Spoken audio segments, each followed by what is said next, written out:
ಎಲ್ಲರಿಗೂ ಶರಣು. ಮೈಸೂರು ದಸರಾ ಎಷ್ಟೊಂದು ಸುಂದರ. ನಿಜವಾಗ್ಲೂನುವೆ ಸುಂದರನೇ ಅದು. ಆದ್ರೆ ಇದ್ರೊಳಗಡೆ ಇರುವಂತ ಕುತಂತ್ರ ಸಂಸ್ಕೃತದವರ ಆಚರಣೆಗಳಿದೆಯಲ್ಲ, ಅವರ ಕಪಿಮುಷ್ಟಿ, ಅವರ ಹಿಡಿತ ಇದೆಯಲ್ಲ, ಇದನ್ನ ತೆಗೆದ್ರೆ ಇದು ನಿಜವಾಗ್ಲೂನುವೆ ಸುಂದರವಾಗಿರ್ತದೆ. ಈಗ ಇದನ್ನ ಕೆಲವ್ರು ಏನ್ ಹೇಳ್ತಾ ಇದ್ದಾರೆ, ಇದು ಒಂದು ಧರ್ಮದ ಆಚರಣೆ. ಯಾವ ಧರ್ಮ ಅದು? ಇವ್ರು ಇವ್ರಿಗಿವ್ರೇ ಬರ್ಕೊಬಿಟ್ಟವ್ರೆ. ಅದಕ್ಕೇನಾದ್ರೂನುವೆ ನಾವು ಈ ಪದ ಸರಿ ಇಲ್ಲ ಅಂತಂದ್ರೆ ಅದಕ್ಕಾಗ್ಲೇ ಇನ್ನೊಂದು ಯಾವುದೋ ಸನಾತನ ಧರ್ಮ ಅಂದ್ಬಿಡೋದು, ವೈದಿಕ ಧರ್ಮ ಅಂದ್ಬಿಡೋದು, ತಿರ್ಗಾ ಹಿಂದೂ ಧರ್ಮ ಅಂದ್ಬಿಡೋದು, ಈ ಥರ ಹೇಳ್ತಾ ಹೋಗ್ತಾರೆ.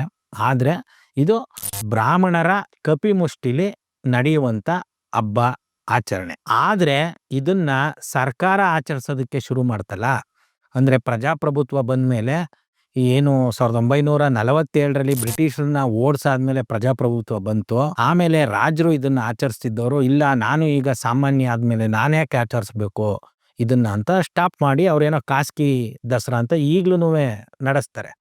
ಇದು ಎಲ್ಲ ವ್ಯಾಪಾರಿಗಳಿಗೆ, ಅಂದ್ರೆ ಇದ್ರ ಮೇಲೆ ಡಿಪೆಂಡ್ ಆಗಿದ್ರಲ್ಲ, ಇದೊಂದು 10 ದಿನ ನಡೆಯುತ್ತೆ. 10 ದಿನ ಅನ್ನೋದ್ಕಿಂತ ಮೈಸೂರಲ್ಲಿ ನಿಜವಾಗ್ಲೂನುವೆ ವ್ಯಾಪಾರ ನಡೆಯೋದೇ 3 ತಿಂಗಳು. ಈ ಸಲ ಏನೋ ಸೆಪ್ಟೆಂಬರ್ ಮಿಡ್ಡಲ್ಲೇನೆ ಬಂದ್ಬಿಟ್ಟಿದೆ.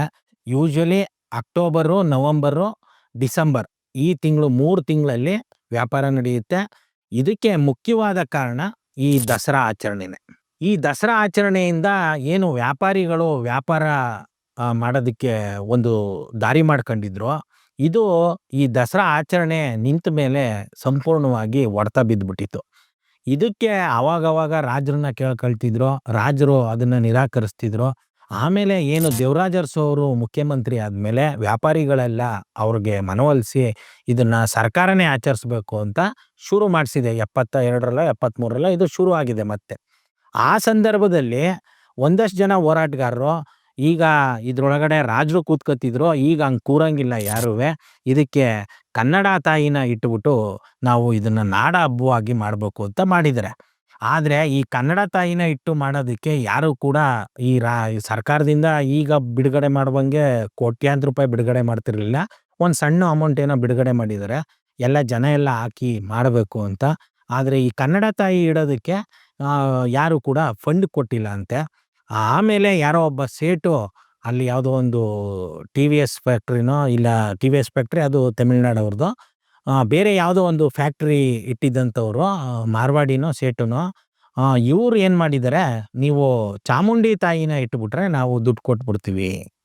ನೋಡಿ, ಅಲ್ಲೂನುವೆ ಕೂಡ ಈ ವೈದಿಕರೇ ಈ ಆಟನ ಆಡ್ಸಿರ್ತಾರೆ, ಅಂದ್ರೆ ಬ್ರಾಹ್ಮಣರೇ ಈ ಆಟನ ಆಡ್ಸಿರ್ತಾರೆ. ಈ ಜುಟ್ಟು ಸೇಟುಗಳಿದಾರಲ್ಲ, ಇವರ ಉದ್ದೇಶ ಏನು ಅಂತಂದ್ರೆ, ಯಾವುದೇ ಆಚರಣೆ ಆದ್ರೂ ಅವ್ರು ಅದನ್ನ ಕಪಿಮುಷ್ಟಿಗೆ ತಕೊಂಡು ವ್ಯಾಪಾರ ವ್ಯವಹಾರಗಳು ಅವರ ಕಪಿಮುಷ್ಟಿಲೇ ಇರಬೇಕು, ಜೊತೆಗೆ ಜನ ಬೇರೆ ಸಂದರ್ಭದಲ್ಲೂ ಅವರ ಕಪಿಮುಷ್ಟಿಲಿ ಇರಬೇಕು, ಆ ಥರ ಮಾಡ್ಕೊಳ್ಳೋದಕ್ಕೆ ಎಲ್ಲವನ್ನು ಬಳಸ್ಕೊಳ್ತಾರೆ. ಈಗ ಕನ್ನಡ ರಾಜ್ಯೋತ್ಸವನೂ ನೋಡಿ, ಕನ್ನಡ ತಾಯಿ, ಕನ್ನಡಮ್ಮ, ಕನ್ನಡಾಂಬೆ ಈ ಥರ ಬಳಸ್ತಿದ್ದನ್ನ ಭುವನೇಶ್ವರಿ ಅಂತ ಮಾಡ್ಬಿಟ್ಟಿದ್ದಾರೆ. ತಾಯಿ ಭುವನೇಶ್ವರಿ. ಈಗ ವಿಧಾನಸೌಧದ ಮುಂದೆ ಕೂಡ ಅದಕ್ಕೊಂದು ಸ್ಟ್ಯಾಚ್ಯೂ ಮಾಡ್ಬಿಟ್ಟು ಅದಕ್ಕೆ ಭುವನೇಶ್ವರಿ ಅಂತ ಬೇರೆ ಹೆಸರಿಟ್ಟಿದ್ದಾರೆ. ಆ ಪದನೇ ಗೊತ್ತಾಗುತ್ತೆ, ಅದೊಂದು ಸ್ಯಾನ್ಸ್ಕ್ರಿಟ್ ವರ್ಡ್ ಅಂತ. ಕನ್ನಡ ತಾಯಿ ಅನ್ನಕ್ಕೆ ಇವ್ರಿಗೆ ಬಾಯಿ ಬಿದ್ದೋಗುತ್ತಾ? ಕನ್ನಡಾಂಬೆ ಅನ್ನಕ್ಕೆ ಇವ್ರಿಗೆ ಬಾಯಿ ಬಿದ್ದೋಗುತ್ತಾ? ಇದೇ ಕನ್ನಡ ತಾಯಿ ಕನ್ನಡಾಂಬೆ ಅಂತ ಹೇಳಿದಿದ್ರೆ, ನಾವೇನು ಜನಸಾಹಿತ್ಯ ಸಮ್ಮೇಳನ ಅಂತ ಮಾಡಿದ್ವಿ 2023ರಲ್ಲಿ, ಅದರಲ್ಲಿ ಬಾನು ಮುಸ್ತಾಕ್ ಅವರು ಅಧ್ಯಕ್ಷರಾಗಿದ್ರು. ಅವ್ರು ಹೇಳಿದ್ರಲ್ಲಿ ಯಾವುದೇ ತಪ್ಪು ಇಲ್ಲ. ಅದನ್ನ ನೀವು ಯಾವುದೋ ಒಂದು ಜಾತಿಯವರು ಆಚರಿಸುವ ದೇವರುಗಳಿಗೆ ಸೀಮಿತ ಮಾಡಿದ್ರೆ ಕನ್ನಡನ ಬೇರೆಯವರು ಹೆಂಗೆ ಆಚರಿಸ್ಬೇಕು ಅಂತ ಹೇಳಿದ್ದು. ಇಲ್ಲಿ ಮತ್ತೆ ಇವ್ರು ಏನ್ ಮಾಡ್ತಾರೆ, ಈ ಬ್ರಾಹ್ಮಣರು ನಮ್ದು ಜಾತಿ ಅಂತ ಹೇಳ್ಕೊಳ್ಳೋದಕ್ಕೆ ಅವರು ರೆಡಿ ಇರಲ್ಲ. ಯಾವಾಗ ಅಂತಂದ್ರೆ ಈ ರೀತಿಯ ವಿಚಾರಗಳಲ್ಲಿ. ಆದ್ರೆ ಬೇರೆ ಸಂದರ್ಭಗಳಲ್ಲಿ ನೀವು ಬೇಕಾದ್ರೆ ನೋಡಿ, ಬ್ರಾಹ್ಮಿನ್ಸ್ ತಟ್ಟೆ ಇಡ್ಲಿ, ಬ್ರಾಹ್ಮಿನ್ಸ್ ಕೆಫೆ, ಬ್ರಾಹ್ಮಣರು ಹೋಟ್ಲು, ಬ್ರಾಹ್ಮಣರು ಪುಳಿಯೋಗರೆ, ಈ ಥರದ್ದನ್ನೆಲ್ಲ ಅವ್ರ ವ್ಯಾಪಾರಕ್ಕೆ ಹೆಂಗೆ ಅನುಕೂಲ, ಅವ್ರಿಗೆ ಅಪಾಯ ಬಂದ ತಕ್ಷಣನೇ ಇಂದು ನಾವೆಲ್ಲ ಒಂದು ಅನ್ನುವಂಥ ವಿಚಾರನ ಫ್ಲೋಟ್ ಮಾಡ್ತಾರೆ. ಹಾಗಾಗಿ ಬಾನು ಮುಸ್ತಾಕ್ ಅವರು ಹೇಳಿರೋದ್ರಲ್ಲಿ ಯಾವುದೇ ರೀತಿಯ ತಪ್ಪಿಲ್ಲ. ಹಾಗಂತ ಈ ಸರ್ಕಾರ ಈಗ ಮಾಡಿರೋದು ನಿಜವಾಗ್ಲೂ ಸರಿ ಇದೆಯಾ ಅಂದ್ರೆ ಖಂಡಿತವಾಗ್ಲೂ ಸರಿ ಇಲ್ಲ. ಅವ್ರನ್ನ ಅಧ್ಯಕ್ಷರನ್ನಾಗಿ ಮಾಡಿ ಅಂತ ಕೇಳ್ಕೊಂಡಿದ್ದು ಸಾಹಿತ್ಯ ಸಮ್ಮೇಳನಕ್ಕೆ. ಅದಕ್ಕೆ ಏನು ಸಾಹಿತ್ಯ ಪರಿಷತ್ತಿನ ಅಧ್ಯಕ್ಷರು ಅನೌನ್ಸ್ ಕೂಡ ಮಾಡಿದ್ರು ಅವ್ರ ಹೆಸರನ್ನ. ಅವ್ರು ಅನೌನ್ಸ್ ಮಾಡಿದ್ದು ಅವ್ರ ಮೇಲೆ ಅಟ್ಯಾಕಿಂಗ್ ಇತ್ತಲ್ಲ, ಅದನ್ನ ತಪ್ಪಿಸ್ಕೊಳ್ಳೋದಕ್ಕೋಸ್ಕರ ಅಂತ ಎಲ್ರಿಗೂ ಗೊತ್ತಿದೆ. ಈಗ ಸರ್ಕಾರ ಮೋಸ್ಟ್‌ಲಿ ನಿಮ್ಮನ್ನ ದಸರಾದಲ್ಲೇ ಅದೇ ಮಾಡಿದೀವಿ ಉದ್ಘಾಟನೆಗೆ, ಹಾಗಾಗಿ ಸಾಹಿತ್ಯ ಸಮ್ಮೇಳನಕ್ಕೆ ಬೇಡ ಅಂತ ಈ ಸರ್ಕಾರದವರು ಈ ಸಾಹಿತ್ಯ ಪರಿಷತ್ ಅಧ್ಯಕ್ಷರಿಗೆ ಟಾಂಗ್ ಕೊಡೋದಕ್ಕೆ ಆ ನಡೆ ಇಡ್ಬೋದು. ಆದ್ರೆ ಇದಕ್ಕೆ ಅಧ್ಯಕ್ಷರು ಏನು ಉದ್ಘಾಟನೆಗೆ ಮಾಡಿದ್ದಾರೆ, ಇವರು ಉದ್ಘಾಟನೆ ಮಾಡಿದ ತಕ್ಷಣ ಇದು ಸೆಕ್ಯುಲರ್ ಆಗ್ಬಿಡುತ್ತಾ? ಇವರು ಉದ್ಘಾಟನೆ ಮಾಡಿದ ತಕ್ಷಣ ಇದು ನಾಡ ಹಬ್ಬ ಆಗ್ಬಿಡುತ್ತಾ ಅಂದ್ರೆ ಖಂಡಿತವಾಗ್ಲೂ ಇಲ್ಲ. ಯಾಕೆಂತಂದ್ರೆ ಈ ಆಚರಣೆ ಸಂಪೂರ್ಣವಾಗಿ ನಡೀತಕ್ಕಂಥದ್ದು ಏನು ಕುತಂತ್ರ ಸಂಸ್ಕೃತದವರ ಆಲೋಚನೆ ಇದೆ. ಇಂಥ ದಿನನೇ ಮಾಡಬೇಕು, ಇಂಥ ಗಳಿಗೆಲೇ ಮಾಡಬೇಕು, ಇಂಥ ಅಮಾವಾಸ್ಯೆ, ಹುಣ್ಣಿಮೆ ಇಷ್ಟೇ ದಿನ ಮಾಡಬೇಕು.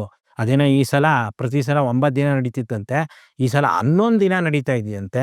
ಅದಕ್ಕೇನೋ ಇವರೇನೋ ಒಂದು ಕ್ಯಾಲ್ಕುಲೇಟರ್, ಅದು ಯಾವ ಕ್ಯಾಲ್ಕುಲೇಟರಲ್ಲಿ, ಇಂಜಿನಿಯರಿಂಗ್ ಕ್ಯಾಲ್ಕುಲೇಟರಲ್ಲಿ ಮಾಡ್ತಾರೋ ಇವರು, ಇಲ್ಲ ಜನರಲ್ ಕ್ಯಾಲ್ಕುಲೇಟರಲ್ಲಿ ಮಾಡ್ತಾರೋ ಗೊತ್ತಿಲ್ಲ. ಏನೇನೋ ಒಂದು ಕವಡೆ ಬಿಟ್ಬಿಟ್ಟು ಒಂದು ಶಾಸ್ತ್ರ ಹೇಳ್ಬಿಡ್ತಾರೆ. ಸರ್ಕಾರದವರು ಅದಕ್ಕೆ ಸೊಪ್ಪು ಹಾಕ್ತಾರೆ. ಇಲ್ಲ ಅಂದ್ರೆ ವ್ಯಾಪಾರದವರು ಬಿಡಲ್ಲಲ್ಲ. ಇದನ್ನ ಸಾಕಷ್ಟು ಜನ ಈ ಆಚರಣೆನ ನಿಲ್ಲಿಸ್ಬಿಡ್ಬೇಕು, ಇದು ರಾಜರ ದಬ್ಬಾಳಿಕೆಯ ಸಂಕೇತ, ಈ ಥರದ್ದನ್ನೆಲ್ಲ ಹೇಳ್ತಾರೆ. ಆದ್ರೆ ನಾನು ಕೂಡ ಈ ಆಚರಣೆಯಲ್ಲಿ ಭಾಗವಹಿಸಿದ್ದೀನಿ. ಆ 9 ದಿನ ಮೈಸೂರು ನಿಜವಾಗ್ಲೂನುವೆ ಅದ್ಭುತವಾಗಿರ್ತದೆ. ಸಾಕಷ್ಟು ಕಾರ್ಯಕ್ರಮಗಳು, ಸಾಕಷ್ಟು ಕ್ರೀಡಾ ಚಟುವಟಿಕೆಗಳು, ತುಂಬಾ ಕಲರ್‌ಫುಲ್ ಆದಂಥ ದಿನಗಳನ್ನ ನಾವು ನೋಡ್ಬೋದು. ಹಾಗಾಗಿ ಒಂದು ವ್ಯಾಪಾರಿ ದೃಷ್ಟಿಕೋನದಿಂದ ಮತ್ತೆ ಒಂದು ಮನರಂಜನಾತ್ಮಕ ದೃಷ್ಟಿಕೋನದಿಂದ ಇದನ್ನ ಮಾಡೋದು ಒಳ್ಳೇದು.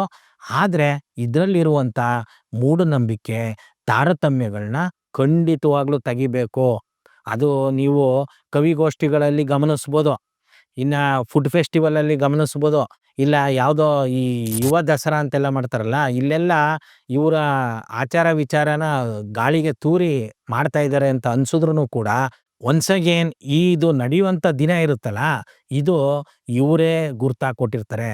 ಮತ್ತೆ ಇವರೇನೋ ಉದ್ಘಾಟಕರು ಭಾಷಣ ಮಾಡ್ಬಿಡ್ಬೋದು, ಇಲ್ಲ ಒಂದು ಬಾವುಟ ಬೀಸ್ಬಿಡ್ಬೋದು. ಆದರೆ ಪೂಜೆ ಮಾಡುವಂಥದ್ದು, ಅದ್ಯಾವುದೋ ಒಂದು ಗೊಂಬೆನ ಇಡುವಂಥದ್ದು, ಇದೆಲ್ಲವೂ ಕೂಡ ಒನ್ಸ್ ಅಗೇನ್ ಈ ಜನವಾರದವರದ ಹಣತಿ ಮೇಲೇನೆ ನಡೆಯುತ್ತೆ. ನಿಜವಾಗ್ಲೂ ಇದು ನಾಡ ಹಬ್ಬ ಆಗಬೇಕು ಅಂತಂದ್ರೆ ನೀವು ದಸರಾ ಹೆಸರಲ್ಲೇನೆ ನಡೆಸಿ, ಆದರೆ ನಿರ್ದಿಷ್ಟವಾಗಿ ಇವ್ರು ಏನು ಹಾಕಿದರೆ ಆ ದಿನ ನಡೆಸಬಾರ್ದು.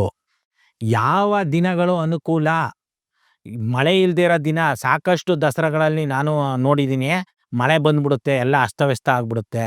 ಮಳೆಗಾಲ ಮುಗಿದಂಥ ಕಾಲಕ್ಕೆ ಇದನ್ನ ಮಾಡೋದು ಸೂಕ್ತ. ಈಗ ಮಂಡ್ಯ ಜಿಲ್ಲೆಯಲ್ಲಿ ಜಲಪಾತೋತ್ಸವ ಅಂತ ಮಾಡ್ತಾರೆ. ಅದು ಒಂದು ಸೂಟಬಲ್ ಡೇಟನ್ನು ನೋಡ್ಬಿಟ್ಟು ಮಾಡ್ತಾರೆ ಹೊರತಾಗಿ, ಅಂದರೆ ಜನರಿಗೆ ಅನುಕೂಲ ಶನಿವಾರ ಭಾನುವಾರನೇ ಮಾಡ್ತಾರೆ. ಆ ರೀತಿ ಮಾಡಬೇಕು ಹೊರತಾಗಿ ಇವರು ಪಚ್ಚಿ ಬಿಟ್ಬಿಟ್ಟು ಕವಡೆ ಬಿಟ್ಬಿಟ್ಟು ಇಂಥ ದಿನ ಹುಣ್ಣಿಮೆ, ಇಂಥ ದಿನ ಅಮಾವಾಸ್ಯೆ, ಇಂಥ ದಿನ ಆ ಹಬ್ಬ ಈ ಹಬ್ಬ ಮಹಿಷಾಸುರ ಈ ಥರ ಸ್ಟೋರಿಗಳನ್ನೆಲ್ಲ ಬಿಟ್ಟು ಚಾಮುಂಡಿ ದೇವತೆ ಈ ಥರದ್ದೆಲ್ಲ, ಅದು ಮಹಾಬಲ ಬೆಟ್ಟ, ಅದನ್ನು ಚಾಮುಂಡಿ ಬೆಟ್ಟ ಮಾಡಿದ್ದು ಅದು ಬೇರೆ ಬೇರೆ ಕತೆ ಇದೆ. ಇದ್ರ ಜೊತೆಗೆ ಅದು ಮೊದಲಿಂದನೂ ಏನು ಮಹಿಷ ದಸರಾ ಈ ಥರದ್ದನ್ನು ಬೇರೆ ನಡೀತಾ ಇರ್ತದೆ. ಇದಕ್ಕೆ ಕೌಂಟ್ರ್ ಕೊಡೋದಕ್ಕೆ ಅವರು ಮಹಿಷ ದಸರಾ ಆಚರಿಸುವಂಥದ್ದು, ಅದಕ್ಕೆ ತಡೆ ಒಡ್ಡುವಂಥದ್ದು, ಈ ಥರದ್ದು ಇದ್ರ ಸುತ್ತ ಸಾಕಷ್ಟು ಗೊಂದಲಗಳು ನಡೀತಾ ಹೋಗ್ತದೆ. ಆದರೆ ಈ ಆಚರಣೆ ಯಾವ ಕಾರಣಕ್ಕೂ ನಿಲ್ಲಬಾರ್ದು. ಹಂಗಂದ್ಬಿಟ್ಟು ಈಗ ನಡೀತಾ ಇರೋಂಗೆ ನಡಿಬೇಕಾದ್ರೆ ಖಂಡಿತವಾಗ್ಲೂ ನಡಿಬಾರ್ದು. ಇದು ಒಂದು ಮಟ್ಟಕ್ಕೆ ಏನು ಬಾನು ಮುಸ್ತಕ್ ಅವರು ಉದ್ಘಾಟನೆ ಮಾಡುವಂಥದ್ದು ಒಂದು ಮಟ್ಟಕ್ಕೆ ಅದು ಸರಿ ಅಂತಾನೆ ಅನ್ಬೋದು. ಯಾಕಂತಂದ್ರೆ ಇಲ್ಲಿ ಟ್ಯಾಕ್ಸ್ ಕಟ್ಟೋ ದುಡ್ಡಿಂದನೇ ಎಲ್ಲರೂ ಟ್ಯಾಕ್ಸ್ ಕಟ್ತಾರೆ, ಎಲ್ಲಾರ ದುಡ್ಡಿಂದನೇ ಈ ಆಚರಣೆಗಳು ನಡೀತವೆ. ಮತ್ತೆ ಸರ್ಕಾರ ಫಂಡ್ ಮಾಡೋದ್ರಿಂದ ಅದು ಇಂಥದೇ ಜಾತಿ ಇಂಥದೇ ಧರ್ಮದವ್ರಿಗೆ ಸೀಮಿತ ಅಂತ ಯಾವ ಕಾರಣಕ್ಕೂ ಅದು ಆಗೋದಿಲ್ಲ. ಆದರೆ ಈ ಎಲ್ಲ ದೃಷ್ಟಿಕೋನದಿಂದ ಈ ಸರ್ಕಾರ ಅವರನ್ನ ಅನೌನ್ಸ್ ಮಾಡಿಲ್ಲ. ಒನ್ಸ್ ಅಗೇನ್ ವೋಟ್ ಬ್ಯಾಂಕಿನ ರಾಜಕಾರಣ, ಇಲ್ಲ ಅಂತಂದ್ರೆ ದಿಕ್ ತಪ್ಪಿಸುವಂಥ ರಾಜಕಾರಣಕ್ಕೆ ಇವರು ಎಡೆ ಮಾಡಿಕೊಟ್ಟಿದ್ದಾರೆ. ನಿಜವಾಗ್ಲೂ ಇವ್ರೇನಾದ್ರೂ ಸೆಕ್ಯುಲರ್ ಮಾಡಬೇಕಿತ್ತು, ಇಲ್ಲ ರ್ಯಾಷನಲಿಸಮ್ ಮಾಡಬೇಕು ಅಂತಂದರೆ ಇವರು ಏನು ಇದು ಪದ್ಧತಿ ನಡೀತದೆ, ಇಂಥ ಡೇಟಲ್ಲಿ ನಡಿಬೇಕು, ಇಂಥ ಟೈಮಲ್ಲಿ ನಡಿಬೇಕು ಅಂತ ಇದನ್ನು ಕೈ ಬಿಡಬೇಕು. ಮತ್ತು ಈ ಪೂಜೆ ಪುನಸ್ಕಾರ ಅಲ್ಲ ರೀ, ಆ ಪೂಜೆ ಮಾಡೋದಕ್ಕೆ ಏನಕ್ಕೆ ಈ ಮೀಡಿಯೇಟರ್ಗಳು ಬೇಕು?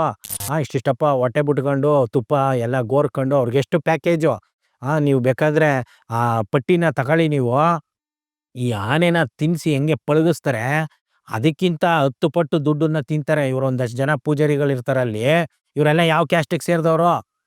ಇವರೆಲ್ಲ ಕನ್ನಡ ಅಭಿವೃದ್ಧಿ ಮಾಡ್ತಾರ? ನಾಡ ಹಬ್ಬ ಅಂತ ಹೆಂಗೆ ಕರಿತಾ ಇದ್ದೀರಿ ನೀವು?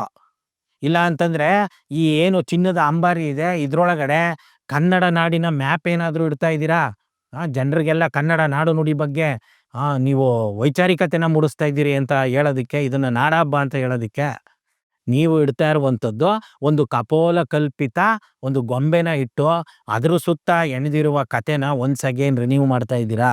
ಆ ಕತೆ ಪ್ರಕಾರ ಏನಾಗುತ್ತೆ, ಬ್ರಾಹ್ಮಣ ಅನ್ನುವಂಥವನೇ ಶ್ರೇಷ್ಠ, ಇನ್ನು ಉಳಿದವರೆಲ್ಲ ಅವರ ಅಡಿಯಾಳು, ಹೆಣ್ಮಕ್ಳು ಅಂತಂದ್ರೆ ಅವರು ಕೀಳು. ಈ ಥರದ್ದೇ ಆ ಒಂದು ಕತೆ ಹೇಳುವಂಥದ್ದು. ನೀವು ಕೇಳ್ಬೋದು, ಆ ಕಥೆಲಿ ಎಲ್ಲಿದೆ, ಆ ಕಥೆಲಿ ಮಹಿಷಾಸುರನ ಸಾಯಿಸೋದಲ್ವ ಅಂತ. ಇದ್ರ ಹಿಂದೆ ಹೋಗಿ ಸ್ವಾಮಿ, ನೀವು ಬರೀ ಮೇಲ್ನೋಟಕ್ಕೆ ಹೇಳ್ಬಿಟ್ರೆ ಇದು ಅದ್ರ ಹಿಂದೆ ಹೋಗಿ ಏನು ಇದು, ಪೂಜೆ ಮಾಡುವಂಥವ್ರು ಯಾರು, ಅಲ್ಲಿ ಪೂಜೆ ಮಾಡುವಾಗ ಏನು ಕಂಡೀಷನ್ನು, ಅಲ್ಲಿ ಯಾವ ಯಾವ ಜಾತಿಯವ್ರಿಗೆ ಯಾವ್ಯಾವ ಸ್ಥಾನಮಾನ ಇದೆ, ಇದನ್ನೆಲ್ಲ ನೋಡ್ಬೇಕಲ್ಲ. ಸುಮ್ಮನೆ ಬರೀ ಮೇಲ್ಪದ್ರಗಳನ್ನ ನೋಡ್ಕೊಂಡು ಆ ಮೇಲ್ಮೈ ವಿಚಾರಗಳನ್ನ ತಿಳ್ಕೊಂಡು ನಾವು ಮುಂದುವರಿತಾ ಇರೋದ್ರಿಂದ ಇವೆಲ್ಲವೂ ನಡೀತಾ ಇರೋದು. ಹಾಗಾಗಿ ಈ ದಸರಾ ಅನ್ನುವಂಥದ್ದು ನಡಿಬೇಕು, ಆದರೆ ಈಗ ನಡೀತಾ ಇರೋದ್ರಲ್ಲಿ ಸಾಕಷ್ಟು ಮಾರ್ಪಾಡಾಗಬೇಕು. ಇದು ನಡಿಬೇಕಾಗಿರೋದು ಕನ್ನಡ ನಾಡು ನುಡಿ ಮತ್ತು ಎಲ್ಲ ರೀತಿಯ ಸಮಾನತೆ ಬೆಳೆಸುವ ಉದ್ದೇಶದಿಂದ ನಡಿಬೇಕು. ಮತ್ತು ವ್ಯಾಪಾರಿ ದೃಷ್ಟಿಯಿಂದ, ಬಿಸ್ನೆಸ್ ದೃಷ್ಟಿಯಿಂದ ಇದು ನಿಜವಾಗ್ಲೂ ಒಂದು ಒಳ್ಳೆಯ ಬೆಳವಣಿಗೆ, ಒಳ್ಳೆಯ ಆಚರಣೆ. ಹಾಗಾಗಿ ಇದರಲ್ಲಿ ಇಷ್ಟೊತ್ತು ನಾವೇನು ಹೇಳಿದ್ವಿ, ಈ ಒಂದು ಚಾಮುಂಡಿ ಅನ್ನುವಂಥ ಒಂದು ಗೊಂಬೆನ ತೆಗೆದು ಅದರಲ್ಲಿ ಕನ್ನಡ ನಾಡಿನ ಮ್ಯಾಪ್ ಇಡಬೇಕು. ಅದ್ರ ಮೂಲಕ ಆಮೇಲೆ ಪೂಜೆ ಮಾಡೋದಕ್ಕೆ ಯಾವುದೇ ಮೀಡಿಯೇಟರ್ ಬೇಡವೇ ಬೇಡ. ಯಾರಿಗೆ ಪೂಜೆ ಮಾಡ್ಬೇಕು ಅನ್ಸುತ್ತೋ, ಯಾರಿಗೆ ನಮಾಜ್ ಮಾಡ್ಬೇಕು ಅನ್ಸುತ್ತೋ, ಯಾರು ಇಲ್ಲ ಅವ್ರೇನೋ ಪ್ರೇಯರ್ ಅಂತ ಹೇಳ್ತಾರಲ್ಲ ಆ ಥರ ಮಾಡ್ಬೇಕು ಅನ್ಸುತ್ತೋ ಆ ಥರ ಮಾಡ್ಕೋತಾರೆ. ಈ ಅಲ್ಲಿ ಪೂಜೆ ಮಾಡೋದಕ್ಕೆ ಯಾವುದೇ ಮೀಡಿಯೇಟರ್ ಇಡ್ದೇನೆ ಇದನ್ನ ಮಾಡಿದಾಗ ಮಾತ್ರನೇ ಇದು ನಾಡ ಹಬ್ಬ. ಇಲ್ಲ ಅಂತಂದ್ರೆ ನಾಡ ಹಬ್ಬದ ಹೆಸರಲ್ಲಿ ನೀವು ಒನ್ಸ್ ಅಗೇನ್ ಆನೆಗಳಿಗೆ ಹೆಂಗೆ ಕೊಬ್ಬಿಸ್ತಿರೋ ಆ ರೀತಿ ಈ ಸಂಸ್ಕೃತದ ಟೆರರಿಸ್ಟ್ಗಳನ್ನ ಕೊಬ್ಬಿಸ್ತಾ ಇದ್ದೀರಿ ಅಂತ ಹೇಳ್ತಾ ಶರಣು. Thank you.